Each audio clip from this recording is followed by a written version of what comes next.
আসসালামু আলাইকুম এভরিওয়ান। মনের লেখন গল্পের 10 নম্বর পার্ট। আর কালকে একটু ব্যস্ততার কারণে ভিডিও আপলোড করতে পারিনি, যার জন্য তোমাদের কাছে আমি অনেক অনেক দুঃখিত। তো চলো বেশি কথা না কইয়া গল্প শুরু করা যাক। আমাদের বাসার সামনে গিয়ে দেখি আমার আম্মু বারান্দায় বসে আছে, তবে আম্মু আমার দিকে খেয়াল করে নাই। বহুদিন পরে আমি আমার আম্মুকে দেখছি, কতটা যে ভালো লাগছে বলার বাইরে। তবে আমার আম্মু ভালো আছেন এতে আমি খুশি। মিতু ম্যাডাম রিক্সা থেকে নেমে বলল, চল বাসার ভিতরে, অনেকদিন হলো তো, তুই তোর বাসায় যাস না? আমি বললাম, না ম্যাডাম আমি যাব না, আপনি যান, সবার সব জায়গায় যাওয়ার অনুমতি নাই। মিতু ম্যাডাম আমার হাত ধরে বলল, আরে চল তো, কিচ্ছু হবে না, কেউ কিছু বললে বলবি আমার সাথে আসছিস। মিতু ম্যাডাম আমার হাত ধরেছে, অথচ ওনার হাজবেন্ড চুপচাপ দাঁড়িয়ে আছে, কিছু বলছে না।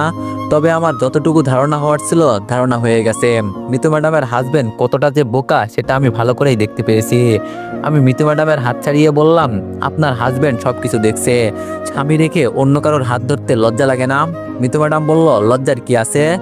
আর তোরে গোপন একটা কথা বলি, ওকে শুধু এমনি বিয়ে করেছি আমি, ওকে দিয়ে আমার কিছুই হয় না।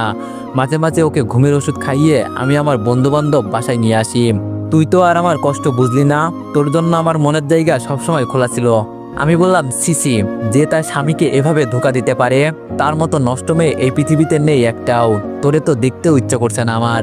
মিতু ম্যাডাম বলল, আমরা দুই বেস্ট ফ্রেন্ড আগেই ফোনে এভাবে কথা বলে অনেক টাকা ইনকাম করছি, তোর ভাবি বুঝি দোয়া তুলসী পাতা? আমি বললাম, দেখ, আমার পরিবারের সাথে আমার এখন কোনো সম্পর্ক নেই, তুই যা ইচ্ছা তাই বললে কি আমি বিশ্বাস করে নিব? তোর মতো তুই থাক, আমাকে এখন যেতে দে। আমি রিক্সা নিয়ে বের হব, তখন মিতু ম্যাডাম আমাকে ডাক দিয়ে বলল, আরে দীপু দাঁড়া, তোর বাসায় তুই আসবি, এতে কে কি বলবে? আমি মিতু ম্যাডামের কথা শুনে দাঁড়ালাম না, আমার মতো আমি রিক্সা ঘুরিয়ে চলে যাচ্ছি। হঠাৎ ভাবলাম একটু পিছনে তাকিয়ে দেখি পিছনে কি হচ্ছে। পিছনে তাকাতেই দেখি আম্মু দরজার সামনে দাঁড়িয়ে আমাকে দেখছে। কারো মায়া এখন আমার আর দরকার নেই, এতদিন যেহেতু একা একা ছিলাম এখন একা একাই থাকতে পারবো। বাসার সামনে এসে রিক্সা থামিয়ে দিলাম। হঠাৎ আমার নজর গেল পিছনের সিটে একটা ফোন পড়ে আছে, এটা মনে হয় মিতু ম্যাডামের হবে, হয়তো নিতে মনে ছিল না, থাক পরে আমি দিয়ে দিব। ফোনটা আমি নিয়ে বাসার ভিতরে চলে গেলাম। বাসার ভিতরে যেতেই আমার মেয়ে দৌড়ে এসে আমার কোলে উঠে বলল, বাবা, আম্মু এসেছিল, আমাকে অনেক মজা কিনে দিয়েছে। আমি বললাম, মাহি আমি কি বলি শোনো। মাহি বললাম, বলো বাবা। আমি বললাম, এতদিন যে তোমার আম্মু ছিল না, তখন আমি তোমাকে সবকিছু দিয়েছি না, এখন কি আম্মু ছাড়া তুমি থাকতে পারবে না? এখন তুমি বড় হয়েছো, সবকিছু বোঝো, আর তোমার আম্মু এখন সরকারি চাকরি করে, তার অনেক দাম, বুঝছো? তোমার যা কিছু লাগে আমি কিনে দিব, অচেনা কারো কাছ থেকে কিছু নিবে না, সে তোমার আম্মু হোক আর যাই হোক। পাশ থেকে ইতি বললাম, আপনি ওকে এভাবে বলবেন না, ও এত কিছু বোঝে না, পিচ্ছে একটা মেয়ে, ওকে কেন ওর আম্মুর থেকে আলাদা করবেন? ইতির কথা শুনে আমি বললাম, আমার বিষয় শুধু আমি জানি, ইতি তুমি কি জানো? তবে এখন আমার কাউকে দরকার নেই, আমার মেয়ের জন্য আমি আছি। মাইকে নিচে নামিয়ে গোসল করতে গেলাম। গোসল করে বের হতেই মিতু ম্যাডামের ফোনের উপর নজর গেল। ধীরে ধীরে ফোনটা আমি হাতে নিলাম। আমি জানি অন্য কারো পার্সোনাল জিনিস আমার দেখার অধিকার নাই, এরপরও মন বলছে ফোনটা একটু দেখি ফোনের ভিতরে কি আছে। ফোনে কোনো লক দেওয়া নেই, হয়তো পার্সোনাল কিছু নাই দেখে ফোনে লক দেয় নাই। আমি ফোনের সব জায়গা খুঁজলাম কিন্তু কিছুই পেলাম না, শুধু মিতু ম্যাডামের কয়েকটা পিক আছে আর 2টা কল রেকর্ড আছে। তবে ফোনের রেকর্ডগুলো শুনতে খুব ইচ্ছে করছিল আমার, এজন্য রেকর্ডগুলো বের করে শুনতে লাগলাম। প্রথম রেকর্ডে মিতু বলছে, শোন, কাজের মেয়েকে যেভাবেই অপমান করে বের করার দরকার সেভাবেই অপমান করে বের করে দিবি। ইদানিং আমি দেখছি দীপু কাজের মেয়ের সাথে একটু বেশি কথা বলে, আমার মনে হয় ওই রিয়া নামের মেয়েটার প্রেমে পড়েছে। তুই যে করে হলেও হোক ওই মেয়েকে বাসা থেকে বের কর প্লিজ বান্ধবী। মিতুর কথা শুনে আমার ভাবি বলছে, খুব তাড়াতাড়ি ওকে এই বাসা থেকে বের করে দিব, তুই কোনো চিন্তা করিস না। ফোনের রেকর্ডটা শুনে আমি মাথায় হাত দিয়ে বললাম, হাই হাই, আমি এটা কি করলাম? একটা নিরীহ মেয়ের উপর মিথ্যা অভিযোগ চাপিয়ে দিলাম, অথচ রিয়া সেখানে দোষী ছিল না। রিয়া তো ঠিকই বলছিল, বিশ্বাস করেন ভাইয়া, আমার এখানে কোনো দোষ নেই, আমি চুরি করি নাই। চিচি, এখন নিজের উপর নিজেরই রাগ হচ্ছে। রিয়াকে যদি আমি বিশ্বাস করতাম তাহলে আজকে আমার আর এই দিন দেখতে হতো না। আজকে সবকিছুর পেছনে ভাবি আর মিতু দায়ী। তবে খুব আগ্রহ নিয়ে ফোনের দ্বিতীয় রেকর্ড অন করলাম, যেখানে মিতু ম্যাডাম আমার ভাবিকে বলছে, তুই তো শ্বশুরকে মেরে সব সম্পত্তি তোর নামে লিখে নে, আর এতে আমার বেশ সুবিধা হবে। দীপুকে অপমানিত করে ওর বাবাকে হত্যা করার দায়ে বাসা থেকে বের করে দিবি, তুই আর ভাইয়া সারা জীবন সুখে শান্তিতে সংসার করতে পারবি। আমি তোরে একটা বুদ্ধি দিই, যদি মানিস তাহলে কাজে আসবে। তুই খাবারের সাথে বিষ মিশিয়ে দিবি, পরে ওনার গলায় দড়ি ঝুলিয়ে দিবি, তাহলে মনে করবে তোর শ্বশুর আত্মহত্যা করেছে। এই সুযোগে তুই সবকিছু করে নিবি। আর কিভাবে যে কি করতে হবে আশা করি এটা আর আমার বলতে হবে না। মিতুর কথা শুনে ভাবি হাসতে হাসতে বলল, তুই আমার বেস্ট বান্ধবী, লাভ ইউ রে বান্ধবী। ফোনের রেকর্ড শুনে আমি অবাক হয়ে গেলাম। সামান্য একটু সম্পত্তির জন্য ভাবি আমার বাবাকে মেরে ফেলল। আমার তো এখন মাথা খারাপ হয়ে যাচ্ছে। ওকে তো আমি ছাড়বো না। আজকে সবকিছুর জন্য এই মিতু আর ভাবি দায়ী। হঠাৎ ভাই থেকে মাই ডেকে বললাম, বাবা তোমাকে খুঁজতে একটা মেয়ে এসেছে, তোমার সাথে নাকি দেখা করতে চাই। আমি মায়ের কথা শুনে ফোনের রেকর্ডগুলো আমার ফোনে নিয়ে নিলাম। আমি ভালো করেই বুঝতে পারছি যে ভাইরে কে এসেছে, মিতু ম্যাডাম ছাড়া আর কেই বাসবে। ফোনে এত গুরুত্বপূর্ণ একটা প্রমাণ আছে, এটা যদি আমার হাতে এসে যায় সবকিছু তো আমি জেনে ফেলবো। এজন্য হয়তো ফোন খুঁজতে এখানে আসছে। আমি রুম থেকে বের হয়ে দেখি বাইরে একটা চেয়ারে মিতু ম্যাডাম বসে আছে। আমাকে দেখে বলল, কিরে তোরে কখন বললাম এখানে আসতে, আর তুই এত দেরি করলি যে? মন চাইছে ওকে আমি গুলি করে মেরে ফেলি, কিন্তু এখন কিছু করা যাবে না। আমি মুখে হাসি রেখে বললাম, এটা তোর বাসা না যে তুই যা ইচ্ছা তাই বলবি। এখানে যদি আমি কিছু করি তো তাহলে তোর অবস্থা খুব খারাপ হবে। আমি চাই না ওদের সামনে তোর গায়ে হাত তুলতে। আমার কথা মিতু ম্যাডাম নিমিষেই ভিতরে উড়িয়ে দিয়ে বলল, তার মানে এতদিন তুই এখানে ছিলি? বিচ্ছিরি একটা জায়গা, আমার তো ঘৃণা হচ্ছে। আমি মিতুর হাত টেনে বাসা থেকে বের করে বললাম, আসল কথা বল, কি বলতে এখানে এলি? তোর মতো আমার হাতে সময় নেই, আমার সময়ের খুব দাম আছে। মিতু ম্যাডাম বলল, আরে বলবো তো, এত অস্থির হবি না। আর মেয়েটার সাথে কিছু করিস নাই তো এখানেও? মেয়েটা দেখতে কিন্তু সেই, তুই যেখানেই যাস তোর সাথে একটা মেয়ে থাকে, কিভাবে কি রে? আমি ঠাস ঠাস করে দুইটা চড় দিয়ে বললাম, লিমিটের ভিতরে থাক, লিমিট ক্রস করলে আরো খারাপ কিছু হবে তোর সাথে। আর আমি চাই না তোর সাথে খারাপ কিছু করতে। আমার চড়কে মিতু গালে হাত দিয়ে বলল, আমার ফোনটা হয়তো তোর রিক্সায় রেখে গেছি, তুই কি ফোন পেয়েছিলি? আমি বললাম, না তো, আমি তেমন কিছু পাই নাই। আর আমি কিভাবে বলবো আপনি আমার রিক্সায় কি রেখে গেছেন? মিতু ম্যাডাম বলল, প্লিজ আমার সাথে একটু চল না, ফোনটা খুঁজতে, অনেক দরকারি কিছু আছে ওই ফোনে, যদি ফোনটা কারো হাতে চলে যায় তো। আমি বললাম, কেন, বন্ধুদের সাথে ভিডিও রেকর্ড করছিলে নাকি? আপনার চরিত্র তো খুব খারাপ। মিতু ম্যাডাম বলল, দেখ যা ইচ্ছা তাই বলবি না, আমার মনটা এমনি ভালো না। আমি বললাম, ভালো না থাকলে আমার কি, আপনি যান এখন এখান থেকে, আমার হাতে সময় নেই। মিতু ম্যাডাম বলল, প্লিজ শেষবারের মতো বলছি চল না। কি আর করব, খুব করে বলছে যেতে তো হবেই, না গেলে আমাকে আবার সন্দেহ করবে। মিতুর সাথে কিছু দূরে গিয়ে ওর ফোনটা নিয়ে রাস্তার পাশে ফেলে দিলাম। ওর ফোন দিয়ে এখন আমার কোনো দরকার নেই, যা কিছু প্রমাণের দরকার ছিল সব নিয়ে নিয়েছি। হঠাৎ করে মিতু রাস্তার পাশে ফোনটা দেখে দৌড়ে গিয়ে ওটা হাতে নিয়ে বলল, যাক বাবা, অবশেষে বাঁচা গেল। আমি একটু মজা করে বললাম, কি এমন আছে ওই ফোনে যে এর জন্য এত খোঁজাখুঁজি করলেন? আমি কি ওটা দেখতে পারি? মিতু আমার কথা শুনে আমার থেকে কিছুটা দূরে গিয়ে বলল, মোটেও ওই ফোন তোর কাছে দেওয়া যাবে না। আমি বললাম, তোর মতো মেয়েকে আমার খুব ভালো করেই চেনা আছে, তোরা আজ যাই কিছু করিস না কেন, কখনো কারোর সাথে সংসার করে খেতে পারবি না, তবে খুব তাড়াতাড়ি তোদের সাথে খারাপ কিছু হবে। যদি বলিস আমি হুমকি দিচ্ছি তাহলে এটাই মনে কর, তুই সতর্ক থাকিস সবসময়, আমি আসি। মিতু বলল, আরে যা যা, থাকিস তো বস্তিতে, আর বস্তিতে থেকে বড় বড় কথা বলিস। আমি মিতুর কথা কানে না নিয়ে সামনে হেঁটে যেতে লাগলাম। হঠাৎ দেখি বাস স্ট্যান্ডের সামনে রিয়া দাঁড়িয়ে আছে, হয়তো বাসের জন্য অপেক্ষা করছে। ভাবলাম ভুল তো আমি করছি, তাই ভুলগুলো একটু স্বীকার করে আসি, কিছুটা হলেও ভালো লাগবে। আর ও ওর মতো থাকুক, আমি আর ওকে কখনো বিরক্ত করব না। আমি ধীরে ধীরে হেঁটে রিয়ার সামনে চলে গেলাম। রিয়া আমাকে দেখে একটু সরে গেল।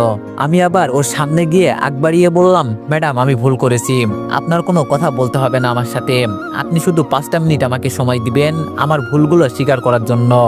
আমি আপনাকে কোনো রকম বিরক্ত করব না, আর কখনো আমি আপনার সামনে আসব না।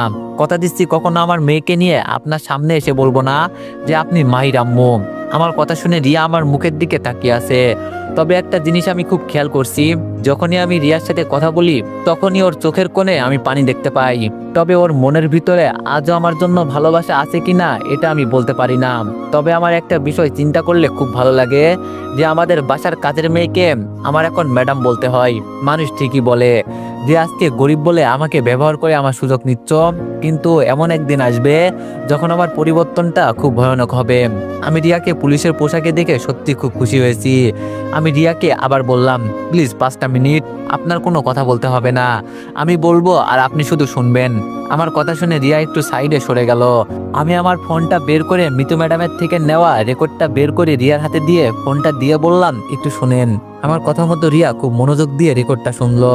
রেকর্ড শেষ হতেই আমি ওর হাত থেকে ফোনটা নিয়ে বললাম, দোষ ছিল আমার, আমি কেন আপনাকে বিশ্বাস করতে পারি নাই?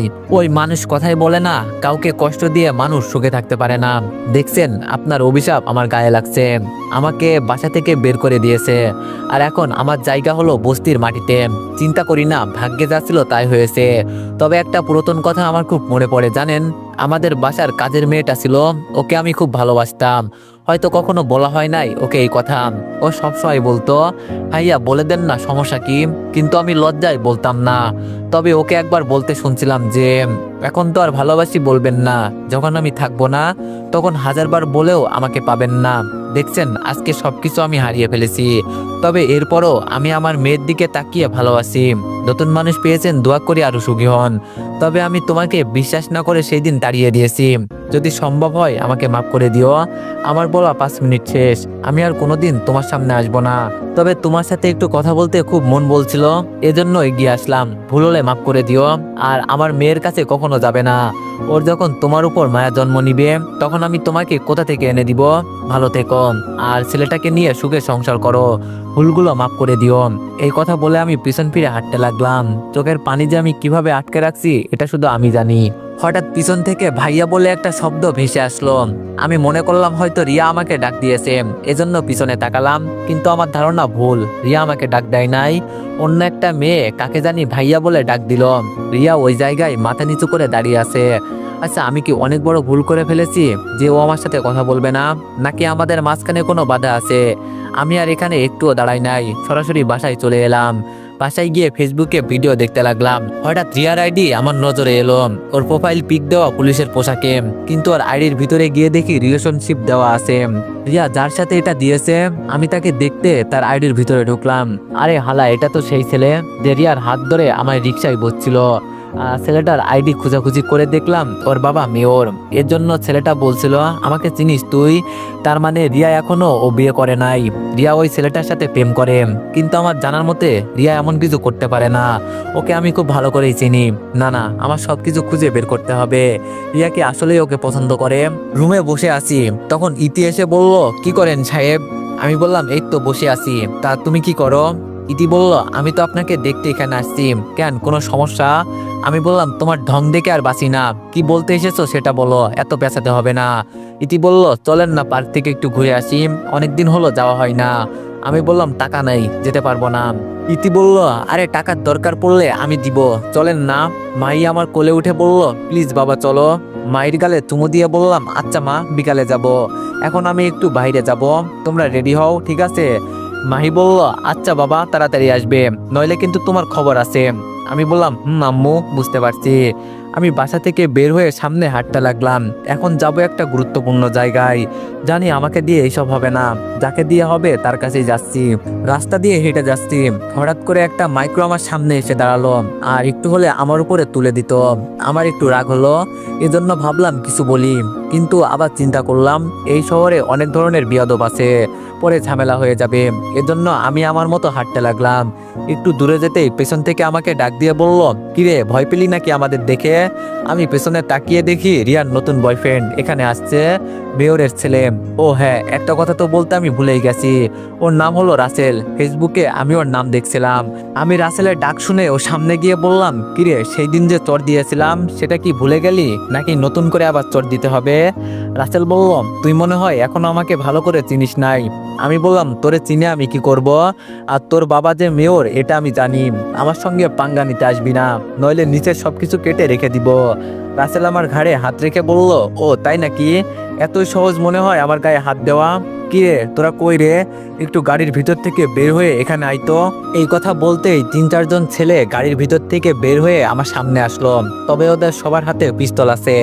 আমি ওদের দেখে হাসি দিয়ে বললাম, তুই আমার পরিচয় জানিস? রাসেল বলল, তোর পরিচয় জেনে আমি কি করব রে? আজকে দেখবো আমার হাত থেকে তোরে কে বাঁচাই। আমি বললাম, তুই নিজের মৃত্যু নিজেই ডেকে এখানে নিয়ে আসলি। আর একটা কথা বলে রাখি, যেটা হয়তো তুই জানিস না, রিয়া নাকি তোর হবু বউ।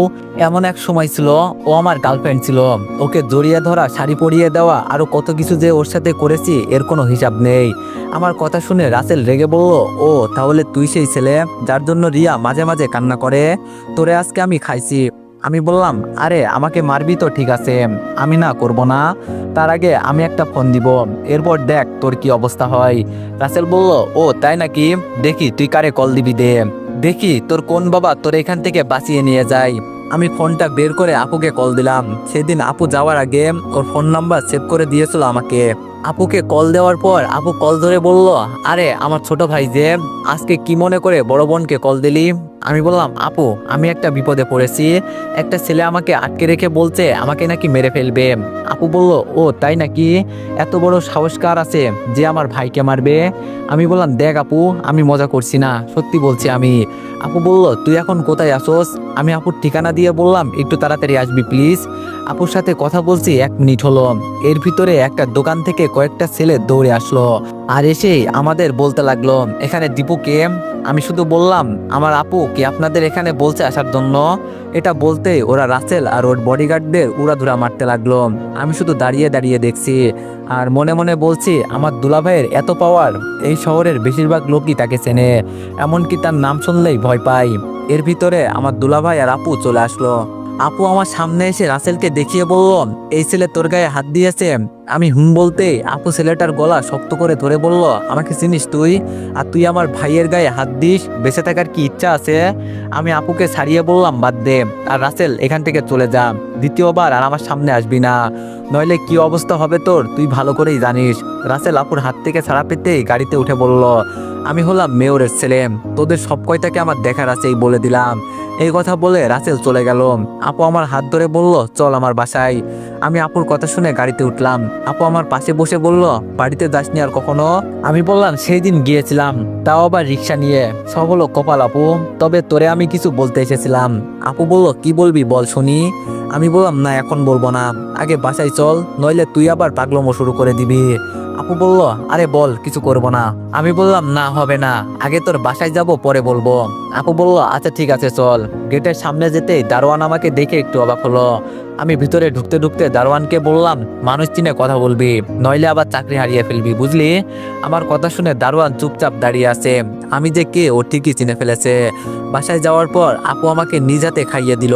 খাওয়া শেষ হতেই আপু জিজ্ঞেস করলো, মাইকে নিয়ে আসলি না যে। আমি বললাম, ওর কথা আর বলিস না, সেজে গুজে বসে আছে, বিকালে ওকে নিয়ে ঘুরবো বলে আমাকে শুধু প্যারা দেয়। আপু মন খারাপ করে বলল, আমার মেয়েকে আমি নিজ হাতে কিভাবে মারতে পারলাম বল। আমি বললাম, আরে মন খারাপ করিস না আপু, ওর জন্য আমি আছি না, তুই কেন চিন্তা করিস। এখন যেটা তোরে বলতে এখানে আসছি শোন। আপু বলল, বল কি বলবি। আমি বললাম, আপু আমার বাবা আত্মহত্যা করে নাই, ওনাকে প্ল্যান করে মারা হয়েছে, আর আমার বাবাকে মেরেছে মৃত্যু আর আমার ভাবি।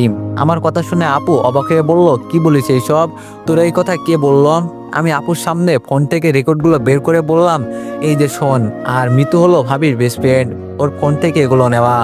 আমি ভাবতেও পারি নাই ভাবি স্বার্থের জন্য এইসব করবেন, আর বাবা নাকি আমার জন্য আত্মহত্যা করেছেন। এই কথা বলে সবাই মিলে আমাকে বাসা থেকে বের করে দিয়েছে। আসলে বাবা চিঠি লেখে নাই, সবকিছু করেছে ভাবি। এখন বল ওনাকে আমি কি করব। আপু সবকিছু শুনে পিস্তল নিয়ে দাঁড়িয়ে গেল আর বলল, আজকে ওদের সেই দিন, আমার বাবাকে হত্যা করেছে, আমি তো ছাড়বো না ওদের। আমি আপুকে জড়িয়ে ধরে বললাম, প্লিজ আপু মাথা ঠান্ডা কর, আমি কি বলি মনোযোগ দিয়ে শোন আগে, এত গরম মাথায় কাজ করা যাবে না। আপু বলল, দেখ ভাই তুই আমাকে ছাড়, আমি ওদের নিজ হাতে মারবো। আপুকে আমি সোফায় বসিয়ে ওর হাত থেকে পিস্তল নিয়ে বললাম, দিব একটা মাথায়, আর তুই আজ থেকে এসব করবি না, তোর পেটে এখন একটা বাচ্চা আছে, যদি কিছু হয়। আপু বলল, আমার চিন্তা তোর করতে হবে না। আমি এবার দুলাভাইকে বললাম, এই মিয়া আপনি মাস্তান বুঝলাম, আপনি কি আপনার সন্তানকে এমন বানাতে চান। আমি কসম করে বলছি, যদি আমার ভাগিনা বা ভাগ্নি এমন হয়, আমি আপনাকে ছাড়বো না, কিন্তু আজ থেকে আপুকে এইসব কাজে নিবেন না। ওর যদি কিছু হয় তো, যদি হঠাৎ করে পেটের উপর কেউ আঘাত করে বা গুলি করে তখন কি হবে।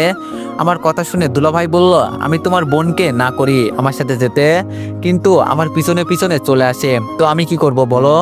আমি আপুর কোলে মাথা দিয়ে শুয়ে বললাম, বাদ দিয়ে দে এইসব, এখন সংসার কর মনোযোগ দিয়ে, আর কতদিন এইসব করবি। আমার আপু আমার সামনে ছেলেদের কাপড় পরে, আমার কি এসব দেখে ভালো লাগে তুই বল। আপু আমার মাথায় হাত দিয়ে বলল, আচ্ছা যা, তোর কথাই আমি রাখবো, কিন্তু তার আগে আমার বাবাকে যারা মেরেছে তাদের আমি ছাড়বো না। আমি বললাম, বুঝে শুনে সবকিছু করতে হবে, এত অস্থির হবি না। এখন একটা কাজ কর, যদি বলি তো করতে পারবি। আপু বলল, বল কি করতে হবে। আমি বললাম, মাইকে নিয়ে বাগ থেকে ঘুরে আই, আর সাথে বাড়িওয়ালার মেয়ে যাবে, পারবি কি এই কাজ করতে। আপু আমার কথা শুনে কান্না করে দিয়ে বললাম, অনেক অনেক ধন্যবাদ ভাই তোরে। ভাইকে একটা রাত আমার সাথে থাকতে দিবি? আমার মেয়েকে জড়িয়ে ধরে খুব ঘুমাতে ইচ্ছা করে। আমি বললাম, তাহলে এক কাজ করিস, ওদের তোর বাসায় নিয়ে যাবি, আমি ইতিকে সবকিছু বলে দিব। আপু বলল, আচ্ছা ভাই। আমি বললাম, তাহলে আমি যাই, তুই রেডি হয়ে আমাদের বাসার সামনে যা, ওরা হয়তো রেডি হয়ে বসে আছে। আপু বলল, আগে তুই গিয়ে ওদের সবকিছু বল, আমি অল্প সময়ে রেডি হয়ে যাব। আমি আপুর থেকে বিদায় নিয়ে বাসায় চলে গেলাম। বাসায় গিয়ে ইতিকে সবকিছু বুঝিয়ে দিলাম আর বললাম ওকে যেন আপুর কাছে রেখে চলে আসে। একটু পর ওরা সবাই বাসা থেকে বের হয়ে চলে গেল। আমি আমার রুমের ভিতরে বসে বসে প্ল্যান করছি, আজকে রাতে আমি মিতুকে তুলে নিয়ে আসব। ওর কথা শুনে আমার ভাবি আমার বাবাকে মেরেছে, ওকে তো আমি ছাড়বো না। ভাবছিলাম সবকিছু আপুকে দিয়ে করাবো, কিন্তু আপুকে দিয়ে এসব করালে সমস্যা হয়ে যাবে, আপু সরাসরি ওদের গুলি করে মেরে ফেলবে, এমনিও প্রেগনেন্ট। আমি সবকিছু রেডি করে বাসা থেকে বের হলাম। কিছুক্ষণের ভিতরে মিতুর বাসার সামনে চলে গেলাম। আমি মিতুর রুমের জানালা গিয়ে খোলাই পেলাম, এজন্য ভিতরে যেতে আমার কোনো সমস্যা হয় নাই। ভিতরে গিয়ে দেখি মিতু ওর হাজবেন্ডকে জড়িয়ে ধরে ঘুমিয়ে আছে। আমি মিতুর রুমে লাইট অন করে দিলাম। লাইট অন করতেই মিতু লাফিয়ে উঠে বলল, এই কে কে? কিন্তু আমাকে দেখে মিতু চোখ বড় বড় করে বলল, কিরে তুই এখানে? আমি বললাম, কেন, আমি কি এখানে আসতে পারি না? মিতু বিছানা ছেড়ে উঠে গেল, ও শরীরের কাপড় ঠিক নাই। আমার স্বামী কখন যে ঘুম থেকে সজাগ হয়ে যায় বলা যায় না। তুই এখানে আসবি আমাকে আগে বলবি না? আমি ওকে ঘুমের ওষুধ খাইয়ে দিতাম, তাহলে দুইজন মিলে খুব মাস্তি করতে পারতাম। আমি মিতুকে টান দিয়ে আমার কাছে এসে বললাম, তোর শরীরে তো পরপুরুষের গন্ধ বেরোচ্ছে। মিতু হাসি দিয়ে বলল, গন্ধ বের হলে তো হতেই পারে, কিছুক্ষণ আগে আমি ওর সাথে মিতুকে দূরে ঠেলে বললাম, চিচি তুই দূরে থাক আমার থেকে। মিতু আমাকে উল্টো জড়িয়ে ধরে বলল, আমি জানি তুই আমার কাছে কি চাস, চল অন্য রুমে। ও ঘুম থেকে উঠবে না, আজকে সারা রাত আমি শুধু তোর। আমি হাসি দিয়ে বললাম, আমি কি তোর মতো নষ্টা ছেলে রে? এই কথা বলে আমি পকেট থেকে রুমাল বের করে ওর মুখে ধরলাম, আর ও খুব সহজেই অজ্ঞান হয়ে গেল। তো এভরিওয়ান, নেক্সট পার্টের জন্য সবাই একটু বেশি বেশি লাইক আর কমেন্ট করে দিও। ধন্যবাদ।